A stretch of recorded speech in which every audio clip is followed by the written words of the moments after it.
You're listening to Discover Stories on Reimagine Radio, brought to you by the Vancouver Adapted Music Society. To learn more about accessible music programs and opportunities, please visit our website at vams.org. That's www.vams.org.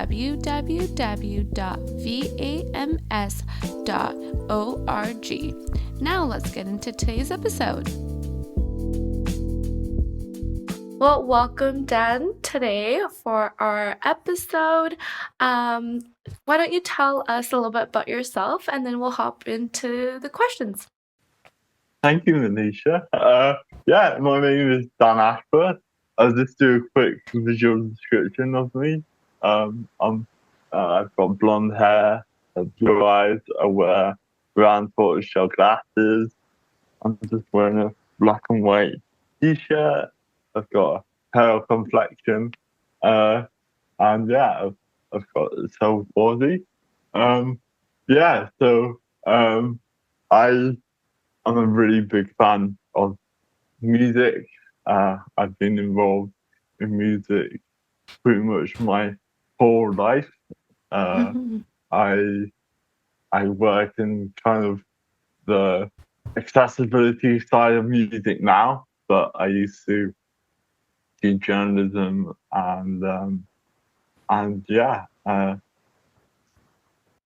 Awesome. Yeah, wow. Thank you so much for sharing that. So let's start with your journey, Dan. How did your love for music and your experiences as a disabled concert goer shape your advocacy work and eventually led to the creation of Access in Excess? Nice.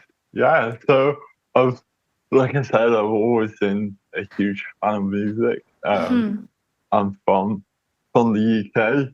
So I grew up with like that the 90s UK kind of Britpop, Oasis and Blur and Thrillers, and my mom and dad used to play it all the time in the car, and like British radio was on all the time at my house. So it's a very very musical listening upbringing, and my dad used to play records in the living room of like all the old English bands like the Beatles and Led Zeppelin and T-Rex also, and we moved around quite a bit when I was a kid. So we moved to North America, and when I was 10, and it was interesting because this is the start of like the G-Unit era. So you had like Eminem, 50 Cent, and G-Unit. So I went from listening to like really a lot of music from bands in England, and then all of a sudden I'm listening to like Get Rich or Die Trying. And then a few of my classmates introduced me to heavy music like Systems of a Down, and that was really big. I like to point that out as like a really big turning point in my life, because now I listen to all sorts of music, and it was whatever was really popular at the time. My first two CDs I got was Get Rich or Die Trying and Systems of a Down, Toxicity. And then I moved up to Canada, and this is kind of at the beginning of high school. I started going to shows with my friends, and then I went to a lot of punk shows, and found a really big community there. But it was interesting because when I used to go to these shows, a lot of the time they were in DIY venues, and they were not accessible. I would say that sometimes some venues weren't even accessible for non-disabled people. Like Wow. Wow. sometimes you'll have a DIY venue and you'll have to climb up a ladder to get to it. Oh, And it's wow. okay, this is interesting. But I always had friends that assist me up Mhm. these places. Um, and yeah, it was hard, but my love of the music kind of overridden Mhm. that um that barrier. Mhm. But then eventually, as I started going to more and more shows, and it became a lot more taxing, Mm. and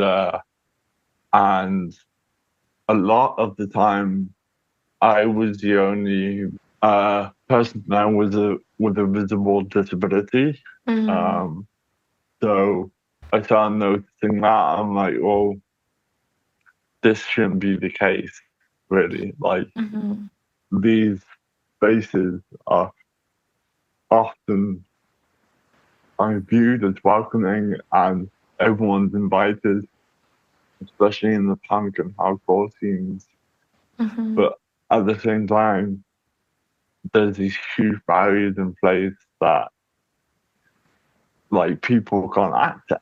Mhm. And it's yeah, that's kind of what led me to the realization of hey, let's try and address this and create more awareness about this. And Mhm. that's kind of why I created Access and Access, Wow.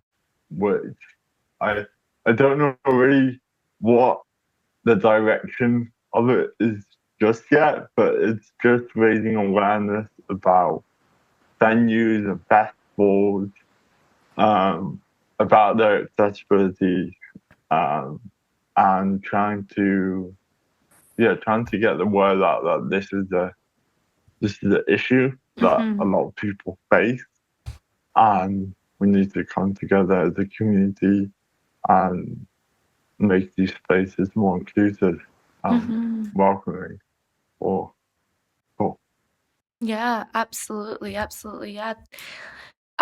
Sounds like you had quite the journey, coming from the UK, then going right into, JUNO music, and love that though. That I love how you're open to all the different genres, and yeah, and doing the work of access and access, and providing that um you know, awareness for people. That's huge. That's huge. And that's the first step of, putting the wheels in motion in these venues and these large organizations to actually do something about it. So that's amazing. All right. So you've highlighted, sorry, is it Xena or is it Xena? is uh is pronounced Xenia. Xenia. Okay, Xenia. Okay. Okay, thank you for that. I was like, I don't know how to pronounce this. Thank you. Xenia Concerts, as a model for accessibility in the arts, especially music. Can you tell us more about the work that they're doing, and why does it stand out to you? Yeah, so Xenia Concerts, which I'm very fortunate and privileged enough to sit on the board of this organization. Mm-hmm. They create adaptive performances and concerts for neurodiverse and disability communities Mm-hmm. to come and attend, which is awesome because they're pretty unique in Canada. They're the Mm-hmm. only organization really doing this. But like I said, they create these um, concerts that are really really accessible, um, and they are they're free to attend, Oh, or wow. you could buy a ticket to Mm-hmm. them, and the what you pay for the ticket. You could either donate the money or you could have a reimbursement. But it's just for people with disabilities or people who are neurodiverse, for them to come enjoy music and experience music as they are. So Mm. you've got no no rules, no kind of no kind of expectations. Mhm. Where you have to like act in a certain way at a concert. Right. So I love the example that they use is it's when you go to like a orchestral concert and people are expected to sit still and be quiet Mm. and clap only when the music's over. Mhm. And that is inaccessible for a lot of people. A Mhm. lot of people want to enjoy the music, and it's like I I find it baffling how if you go to a concert, you need to act a certain way. But like Mm. with music, it's like you you feel it, you act Mhm. how like it's kind of you react to the music in your own way, Absolutely.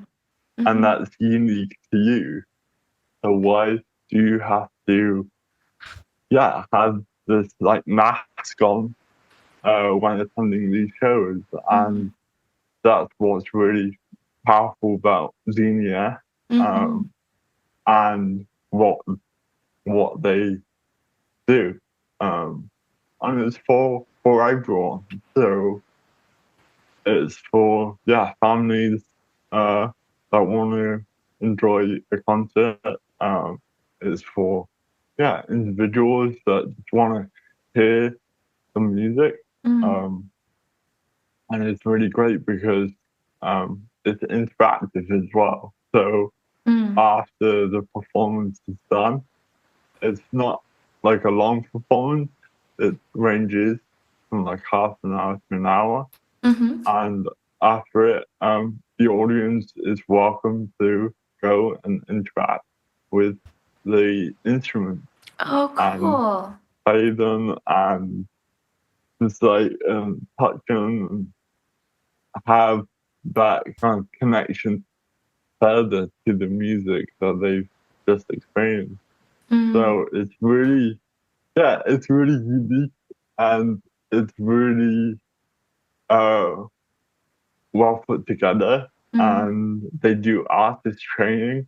So they have a webinar on how musicians or artists could um, get more familiar with adaptive concerts and disability justice as well, Mhm. and learn about like ableism and how these spaces aren't necessarily um, like accessible and Mhm. inclusive for everyone, and what they could do Mhm. to help bear um, these experiences.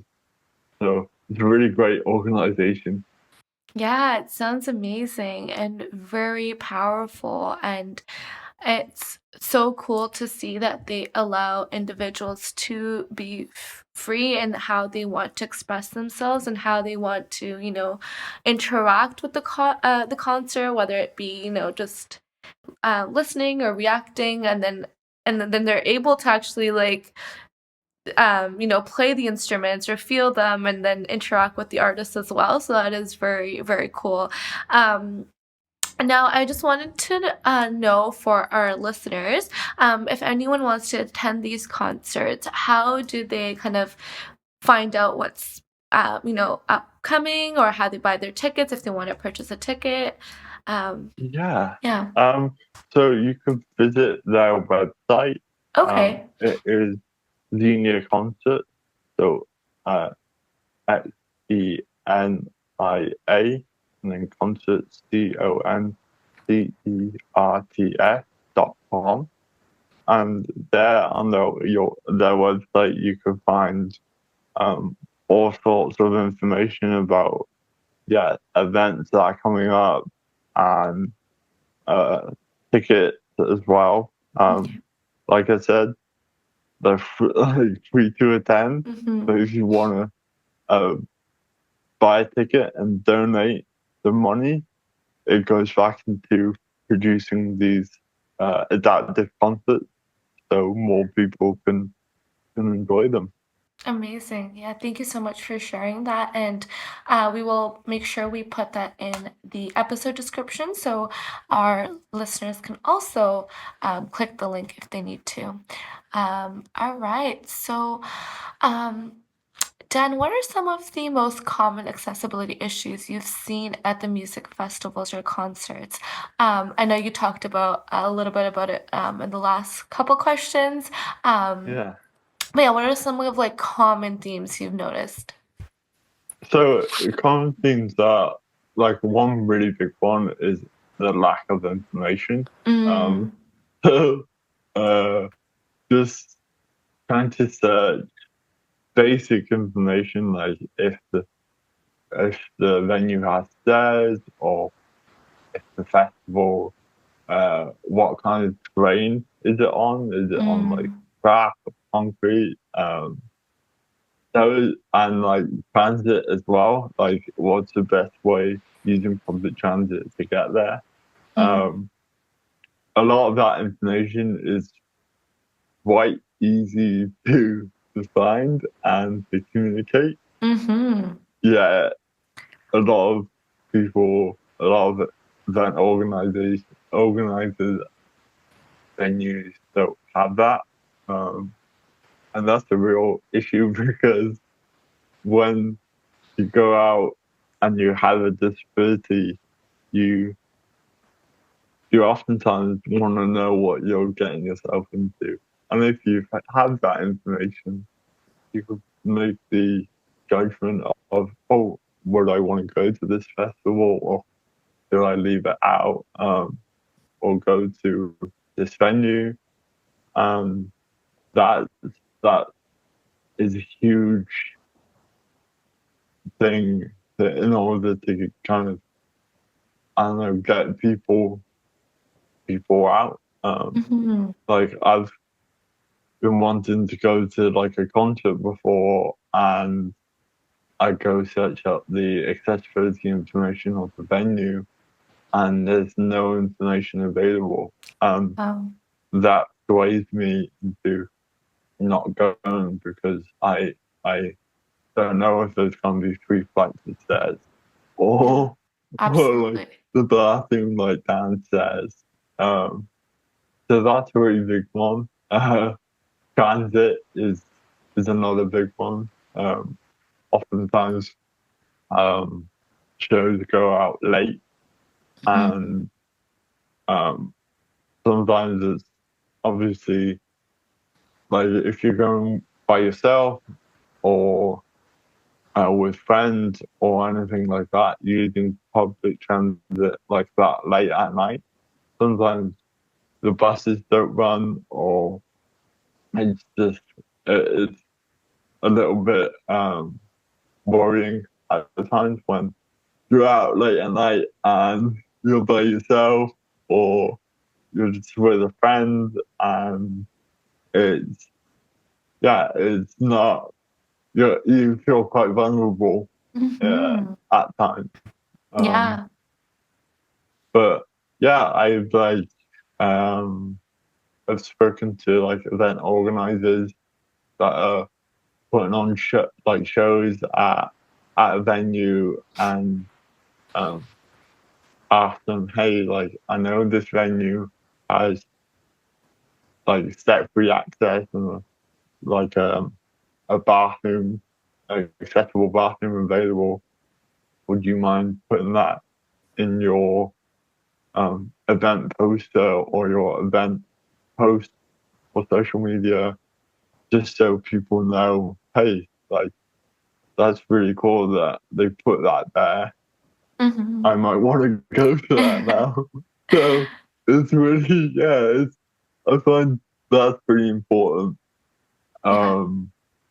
And yeah, for me, like barriers, especially with like big music festivals, it's definitely um the walking Mm. aspect and the crowd aspect. It it's really hard to navigate a crowd if you've got a disability. Yeah. Um, It's hard to navigate for a crowd if you don't have a disability. Like I'm like getting squished all the time. I'm like, I'm over here. Yeah. yeah. So yeah. Yeah. I hope that, us by speaking about this, people are listening to this episode that, we're travels and we're slowly making our way into the direction where organizations and venues start putting like their accessibility on their posters or their description, and actually, move towards a change that accommodate for accessibility, because yeah, like you said, it probably does deter a lot of people attending these events because there's no means of them getting there, especially with transport, like you said. Like that is, I can't even imagine, um having the time of your life at a concert and then now wondering how am I gonna get home, and I've had that multiple oh times no. where like I I know it, like I've been at a show and it's either stay at the show until the end or leave early and Mm. like get home at a reasonable time. But then other times I've been out and the show ends at like 1 o'clock in the morning and I've missed all transit Oh back home. no. And I'm just like, okay, like I'll go to the nearest 24-hour Tim Hortons and hunker down there and camp out there. And this happened, Wow. yeah, quite a few times. Or like, I know, like, it, sometimes if like I I know that I'm going to be out late, I'll maybe like contact a friend that lives in the city and Mm. say, hey, like I'm out late tonight. Would you mind if I could crash on your couch or something Mhm. like that? So, but that's like, yeah, that's a bit of forward planning. Um, Mhm. but yeah, not everyone obviously has that, uh, especially because it's getting more expensive to live in cities now. Mhm. No, it definitely is. Yeah, like that I can't even imagine. I'm glad you do have a friend in the city, but like you said, like it's not feasible for everyone. So hopefully there's like some sort of shuttle service or something that comes about soon. Yeah, Yeah. All right. So, moving on to our next question. Access and Access is such a powerful name. And you talked a little bit about how, what inspired it. Can you tell me, maybe what it's currently focusing on? Yeah. yeah. So I have to say that the name Access and Excess came from my good friend Dylan, Mm. who's in a band called Realities and Eyes, and we used to live together. And he used to, we won't say it, but he used to, I don't know, he just comes up with genius things, and he's one of the most wittiest people I've ever met. Love that. And he was like, hey, Dan, like one day he was like, hey, Dan, like, what do you think about access and excess? I'm like, oh, nah, like, it's pretty hard. Like, can I use that? And he's like, of course. Like, and it actually, I wrote a song with that title. It was Oh a wow. hardcore punk song. Uh, yeah, based on the name that gave me access and access, and So I was cool. like, we I wrote a song. It's not released or anything. But I was like, hey, let me use it for this project because it's the perfect kind of name for Mhm. a project. Um, so yeah, that's kind of where the name came from. Love it. Thanks for And the history. yeah, I have to shout out my friend.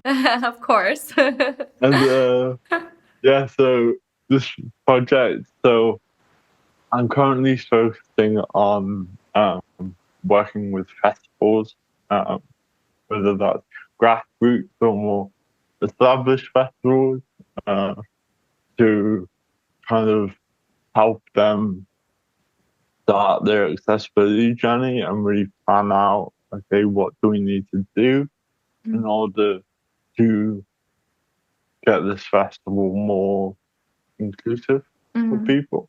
Um, so my hopes is kind of consulting festivals, going to them and conducting audit, seeing what barriers that they have and highlighting them and Mm. coming up with ways of um, just tearing those barriers down and seeing what we can do in terms of um, like hiring practices as well for people with disabilities. Like, Mm. how can we best accommodate uh, people that work at this festival, whether they volunteer or they're a vendor or Mm. anything like that, and also um, musicians as well. So trying to get more musicians that have disabilities to play the festivals and how we can make the experience for them accessible, and really using those audits and the information and also feedback from Mhm. attendees with disabilities, um, to really map out like an accessibility plan basically Mhm. and see what we could do um, in order to make these festivals more accessible for everyone. Yeah. Uh, I say that like accessibility and inclusivity make everything better. It makes everything kind of more cohesive, easier to Mhm. interact with your environment for everyone. Um, Absolutely.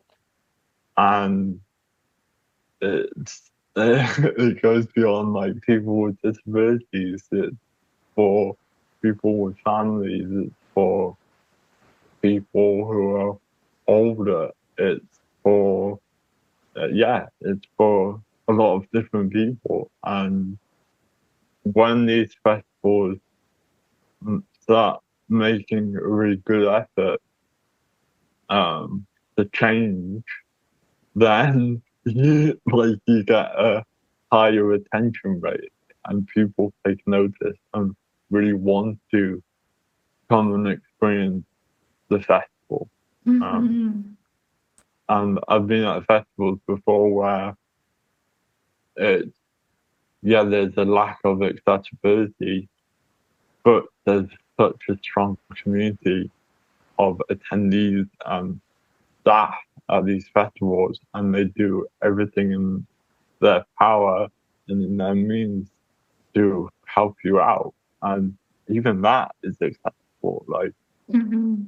it is the attitudinal um, barriers that are also quite hard for people to come to a festival, and people don't see disabled people as, or more or less as people. Mm. Um, so having those barriers excluded, like at some festivals that I've gone to, where people just treat you as a normal human being.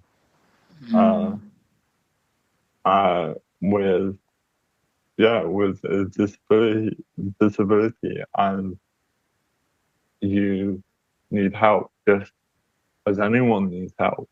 So, yeah. Wow.